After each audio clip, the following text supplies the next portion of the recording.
friends,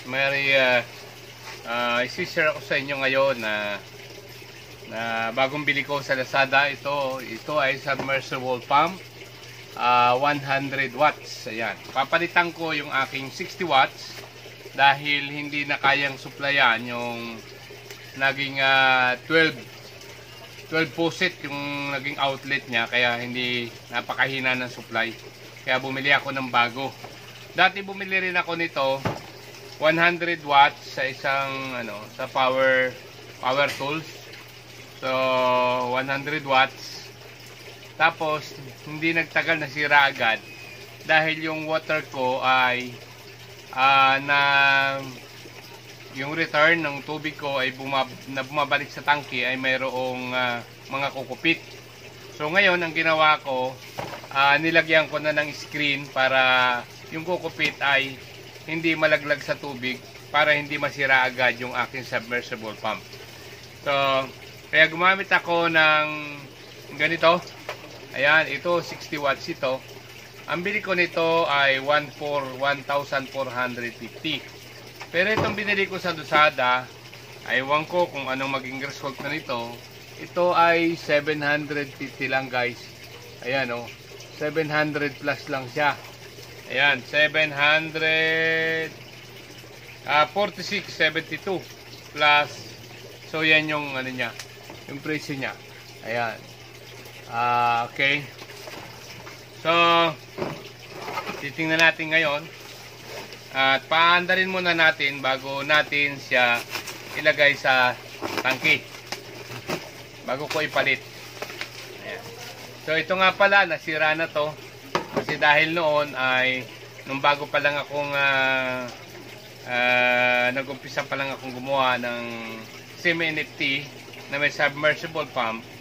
So yung aking tubig ay nababagsakan nga ng kukupit, kaya madaling masira yung pump. At yung mga kukupit pumapasok dito, yun ang result, nasira agad. Kaya ngayon bumili ulit ako ng bago, kaya lang kulang sa supply dahil dumami yung aking outlet ng tubig. So okay, ito siya. Ayan guys, so bagong bago ang ating binili. Yan, ito, so 100 watts to. Nawa ay magtagal, nawa ay maging maganda ang resulta. Ayan, so may kasama siyang mga, so yung outlet ito, para dito isasaksak yung tubo. Ito siya. So lalagay lang siya dyan. Ayan guys. Ayan. Ayan. Ito. So ilalagay natin dito. Okay. So tapos iti-testing na natin. So may iba-iba siyang size. May iba-iba sang size ito. So pansamantala, ito muna ang gamitin natin, isa. May malalaking size. So ang kunin natin itong mas maliit para tama lang doon sa hose natin gagamitin. So ngayon ano na natin to, iti-testing. Kailangan meron tayong tubig na pagti-tastingan natin.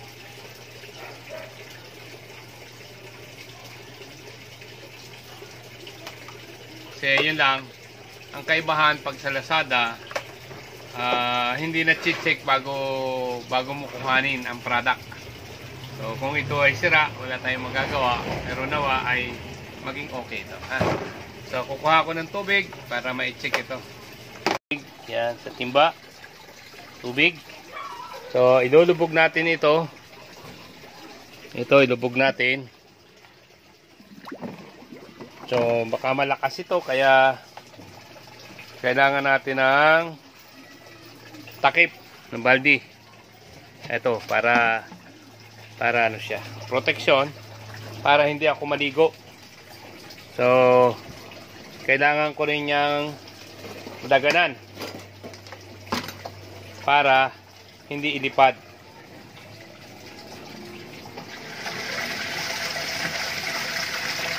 Ayun guys, malakas siya. Ayan, malakas ang ano niya, ang kanyang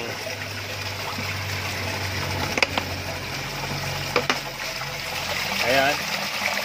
Ayan siya, ganyan siya kalakas. So, bubunutin na natin sa saksakan. Ayan. So, yun, okay. So, na-check na natin yung ating motor na maayos, umaandar. So, ilalagay ko na siya sa dito sa aking sa aking tangke. Ayan.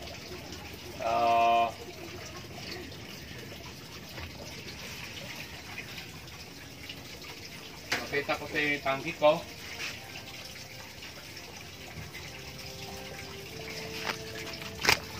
Okay. So, ito yung tangke. Ayan. Ito yung tangke, guys.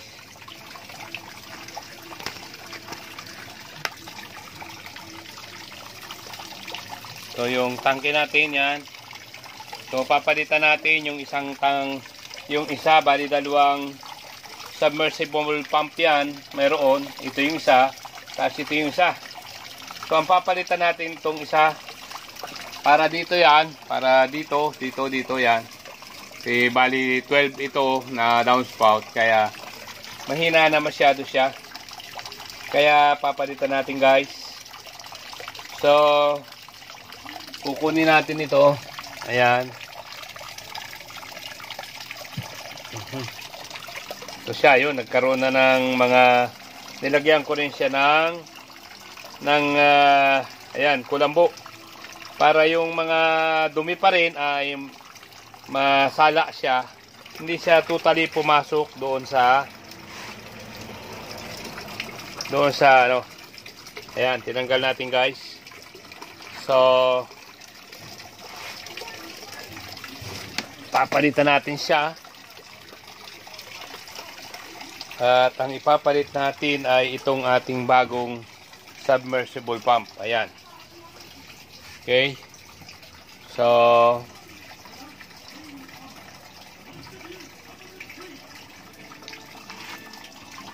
ayan.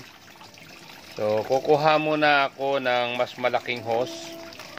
So, ilagay ko muna dito sa holder itong ating cellphone. Kasi wala tayong kasama. Kaya, mahirap mag-video. Ayan. Dahil magkapalit tayo, kukuha ako ng mas malaking hose.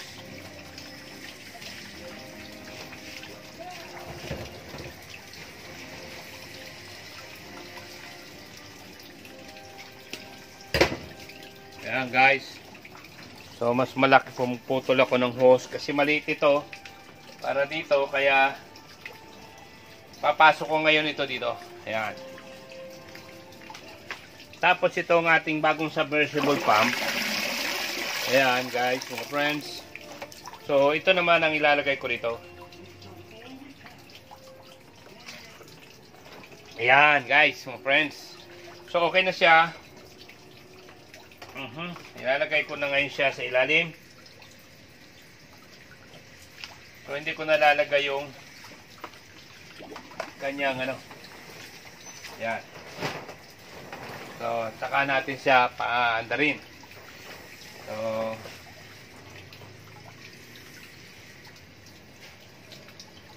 ito nga pala yung ginamit kong screen para yung mga tubig na babalik, yung return ng tubig ay nasasala. Ayan yung mga galing sa downspout. Pag bumalik sa tangke, ganyan yung mga nasasala. May mga lumot. Ayan. So, ito, hinuhugasan ko rin ito. Pero hindi ko pa nahugasan, kaya kulay green, guys, mga friends. Yan. So, yun lang muna. At, paandarin ko na ito. at upang makita ko yung result. So, bali, pakita ko na rin sa inyo to. Nilagyan ko ng screen sa ibabaw para yung return galing dito, saka galing dito ay masala yung tubig. So, ilalagay ko na sa saksakan. Ayan. So, mayroon din akong ayan.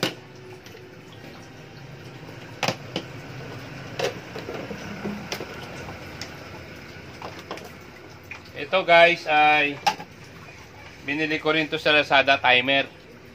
Timer siya pero manual. Pag isiset ko siya 5 hours. So pag natapos ang 5 hours ay so nag-i-stop na siya. So kailangan ko naman siyang buhayin uli. After mga kalahating oras na naka-stop siya. So bubuhayin ko siya uli. At least yung circulation ng tubig ay nababago. So muling nagkakaroon siya ng mas malakas na oxygen dahil nauubos yung naka-stack na tubig doon sa mga downspout. So kaya nga lang guys, mga friends, kailangan ding bantayan. Kailangan meron ding nagsiset. Kung wala ako, dapat meron akong pinagbilinan na magsiset nito. So dalawa rin yung kanyang saksakan. Bumili rin ako ng ito, plug, para isasaksak ko dito para maging dalawa. Ay yung dalawang motor nakasaksak dito, din isasaksak ko naman sa timer guys, mga friends, para sabay siya. Then isisit na natin ng 5 hours. Ayan. So after 5 hours yan ay mag-i-stop. Ayan. So, makikita natin ngayon yung result. So, kailangan lakasan ko yung kanyang mga... So, akit ako dito. Kasi yung mga outlet niya nasa taas, guys, mga friends. Ayan. So, akit ako para lakasan ko yung mga gripo niya. Ayan. Ayan.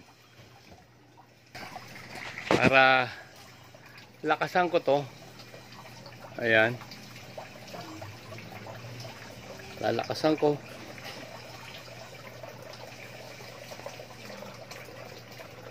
So ito siya. Ang tulo niya ito. Ayan. Para mukhang hindi lumakas Yan lang. Ganyan lang ang lakas niya. So medyo lumakas kasi ang hinaan niya dati sobra. So ngayon lalakasan natin ngayon to.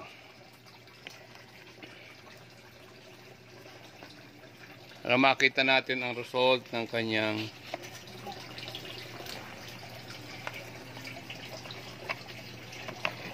yun, mahina. Yan. Okay. Okay, yan. So, lumakas na guys ng kahit paano lumakas din siya. Dahil sa so may nawala. Siguro may barado to. Itong iso, barado. So, nagbabara din yung ano, dito. Ito. So, mahina siya. So, ito naman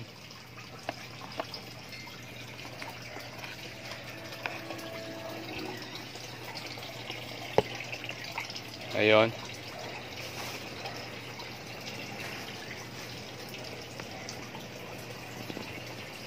Ito. So, lakasin din natin. O, may mga pinatay ko kasi walang laman. Wala pang tanim. Bali, dalawa yun. Dalawang downspout na naka-stop. Ang result ng mahina ang tubig yan, tuyo. Tuyo ito.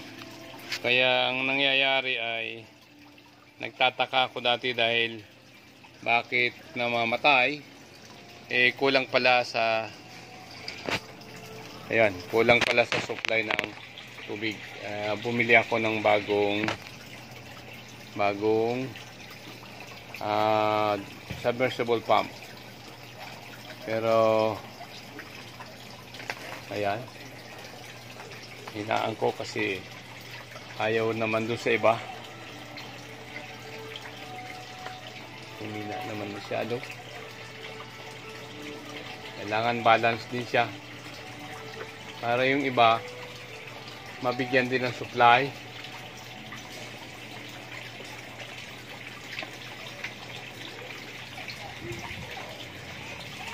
Yun ang hina. So natanggal yung hose. Ayan. So mahina supply, mahina pa rin. So i-check ko. Yun lang guys. God bless us all.